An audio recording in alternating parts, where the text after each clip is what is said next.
The very first startup deal I ever invested in went to zero, and I could have avoided it had I known these 4 common mistakes that investors make when analyzing startups through equity crowdfunding. I lost money then, but I learned from it and I became a better investor today because of it. But you do not need to lose any money. You can just watch this video and you'll get the lessons for free. And in return for saving you oodles of cash, if you could like or subscribe, that would be greatly appreciated.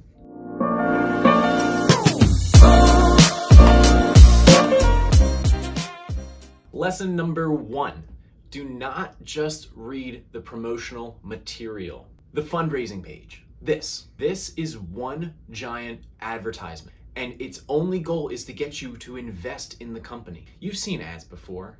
They only include information that makes the company or the product look amazing. That's the point of an advertisement. They're not going to tell you all the risks or problems going on at the company. You can think of the fundraising page like your resume. You're not going to include how you mismanage your alcohol at every single company event and end up with "per my last email" written on your forehead in Sharpie marker.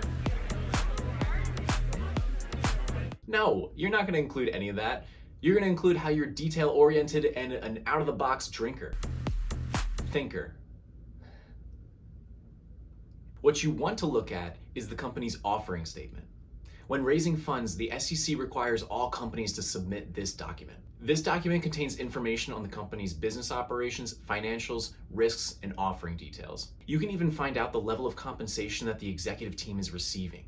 This document contains so much more information than what you would find on the fundraising page. The risks section is extremely useful for evaluating what can go wrong at this company. For example, you could find out that the prototype that looks great in the fundraising video is actually far off from being a final product. Frankly, not reading the offering statement is what did me in with my first investment.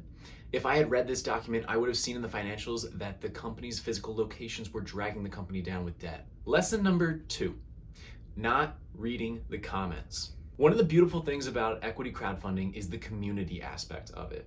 People from all backgrounds, perspectives, and expertise can come together to evaluate a startup's potential. In my research, I always go through the comments section where hundreds of people will ask the founders questions and provide their input and perspective. Oftentimes, I will come across questions and concerns I never would have thought of, especially if the startup is in a field I'm not super familiar with. Let's say, for example, you're evaluating a salad bar concept, and someone in the comments chimes in saying, "Hey, how are you planning on dealing with the great salad shortage of 2021? Or, well, salad's the final product. Lettuce would be the input. How are you dealing with the great lettuce shortage of 2021?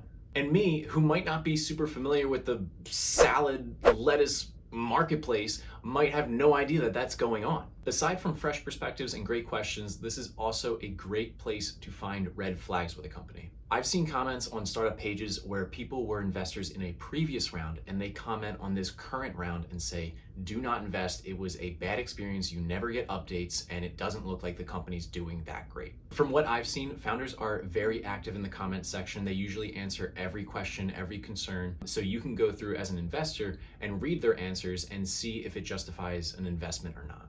Lesson number 3, not understanding what the deal terms are. Offering type, dilution, discount rate. These are some of the things that can easily be looked over. While a startup's valuation gets the most attention and is definitely important, these other factors play into the quality of the investment. If you invest in a company and their valuation later doubles, you would expect your investment to double as well.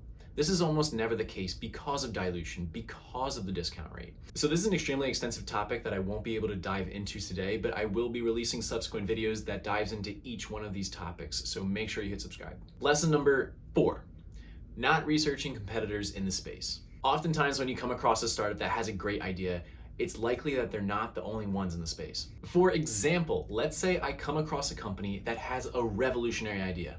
They go, "We're gonna put a chocolate cracker, and then we're gonna put some cream filling, and then on the bottom we're gonna put another chocolate cracker."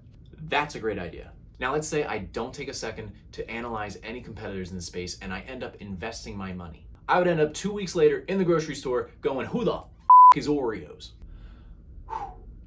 Do not get tunnel vision. Do your research to see what the competition is and if your company is doing enough differently to stand out and stave off competition. Also, this is something that you can pose to the founders directly. You can comment in the comment section and say, who are your competitors and what makes you different from them? If you want to continue becoming a better startup investor, hit the subscribe button. This is the video that I think you should watch next, and this is the video that YouTube thinks you should watch next.